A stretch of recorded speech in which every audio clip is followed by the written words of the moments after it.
Hi everyone, my name is Zach Hoken, and I'd like to talk to you today about HAXLR8R. But first, a little bit of background about myself. I started out as a web developer about 10 years ago, and dug and kind of got sucked into this whole world of making and building stuff. Discovered robots with the advent of cheap 3D printing and RepRap about 5 years ago. And then started a 3D printing company called MakerBot with a couple of friends of mine. And through that, about 2 years ago, ended up going to China to figure out how the heck do we make these, because we just couldn't keep up with it in the States, in Brooklyn. Unfortunately, MakerBot kind of went to the dark side, but I ended up just falling in love with China. Going out there, it's just an amazing place. Staying out there, I was part of this program called HAXLR8R as a mentor.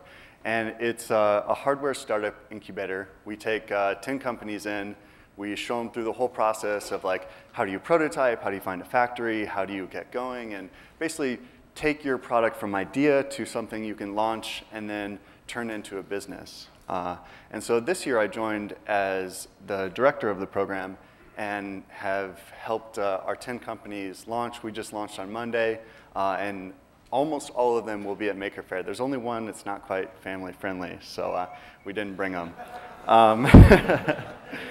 So this is Shenzhen. This is the city where we're based, where Cyril and I live. Cyril's my partner with HAXLR8R.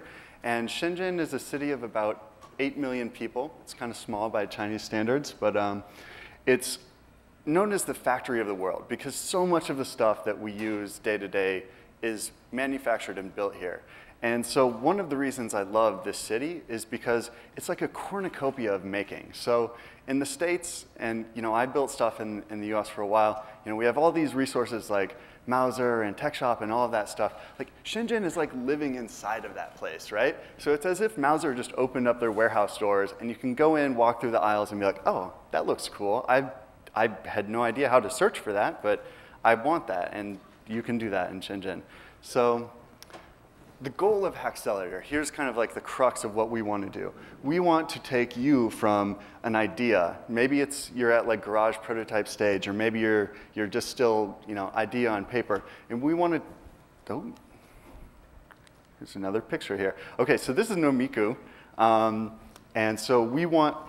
They were from last year, and so we helped them go from this maker-style DIY kit to a final product. And why is that not showing up? Bummer. Well, anyway, so they took that product, they redesigned it, and got to a manufacturable device, and then they were able to launch on Kickstarter to great success. And so this is kind of what we want to help people do. And so there's one critical thing that we really focus on, and this has kind of been something we've been evolving as well, is that launchable needs to be manufacturable. If you don't have your plan and the understanding of how you're going to make something when you have a massively successful Kickstarter project, then you're in some hot water. So this is how we do it. First of all, our office is located in Huaqiangbei. So if you've ever been to Shenzhen, you know that it's like a 15-block area, and it is just massive electronics market. Like you can literally get any electronics component you want. You walk into the markets, they're multi-floors. You go from chips and resistors and passives on the first floor to like fully assembled computers on the 8th floor. It's mind-blowing. And if you come, our office is right there. We'll give you a tour, and it's really fun. So the thing that we think is really important, there's two things: finding your manufacturing partner and prototyping and iterating really quickly. So as a lot of people have talked about at this program, prototyping and iterating in hardware is still rather tough. It's nowhere near close to software where you can iterate multiple times in a single day. But at HAXLR8R, we're trying to fix that. And in Shenzhen particularly, you can iterate extremely, extremely quickly. So there's three things. So one, in-house tools. So these are the things that kind of everybody nowadays have. You have your 3D printers, you have your CNC machines, and we're starting to experiment with some new stuff like desktop pick-and-place machines that allow you to have a robot assemble your electronics right there for you directly from Eagle. And so we're playing with these, finding which ones work, which ones make sense. The other thing is using and having cheap access to high-end prototyping techniques. So for example, these are just like really nice scenes. There's the 3D printed part, and then the Helios bars guys went out. We have just a huge network of 3D printer shops that can turn around your parts in days, sometimes as fast as one day, and for really cheap because it's located in Shenzhen, China. So the other thing that is really nice about China is because it's this manufacturing center, there's so many tools that in the States are kind of niche and specialty, but over in China are very widely used. And so the economies of scale and just the surplus capacity really work in your favor. So the thing that I love the most is laser cut SMT stencils. So doing SMT electronics as a hobbyist is pretty tricky. So most people kind of gravitate towards the through-hole stuff. But if you have a laser cut solder stencil, it makes the hardest part, getting the right amount of solder on the right part on your board so that when you put your components on and solder it, everything goes well. With a laser cut solder stencil, and that's what this picture is here, we can get these for 15 bucks next day. And it's so easy. You use the same Gerbers from your boards that you send out. You can get a full setup to prototype your electronics in 24 hours for like 50, 60 bucks. And having that extreme speed and low cost means it's really easy to iterate. Prototypes aren't bleeding you out, so it's just a great place to do that.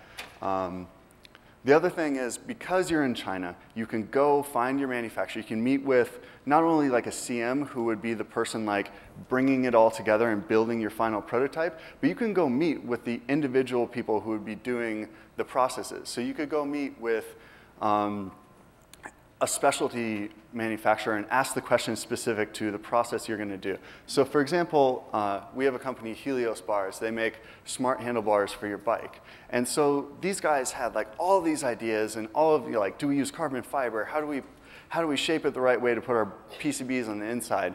And so we just, pushed them out the door, said, let's go find manufacturers that do all of these things. We went, we sat down, we asked them all the 100 questions going around in our head of like, can you do this? Can you do that? Can you make holes? How big can the holes be?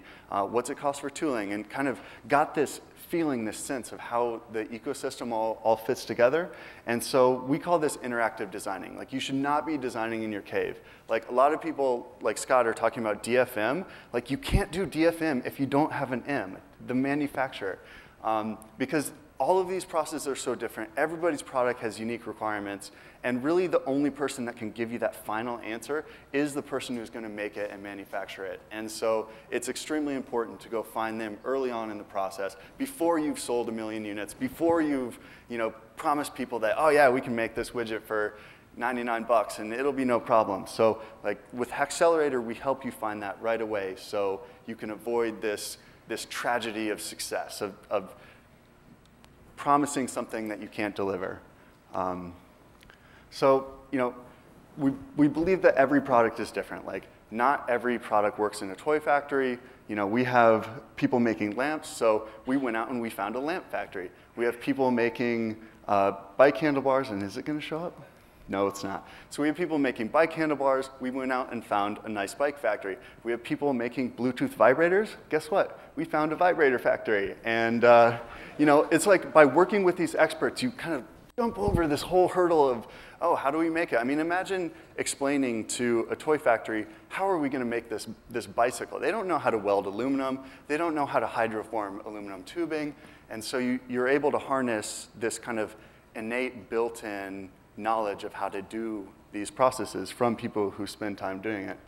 The other thing is using local components. So as someone who's kind of made this jump from like, let's design in the US to design in China, like the price you get on DigiKey and Mouser is like not even, there's some sort of magic link between the price in China. Like there's no direct correlation. The prices for components in the local market, like connectors, like, paying like $2 for a connector, seeing like prices of like $1 to $2 for just simple pin header connectors on Mouser, and then going to China and realizing these things are cents per pin. It just, you can't get your true BOM cost if you're not using the price of the actual components that are going to be used. I mean, you could manufacture a product using parts directly made from DigiKey, but it's going to price your product way out of what people are going to want to pay. And so being in China means you can go there, you can design with these parts, you can know the real price because you're talking to a manufacturer, you're buying these things in the market yourself, you're getting a sense of what things actually really truly cost.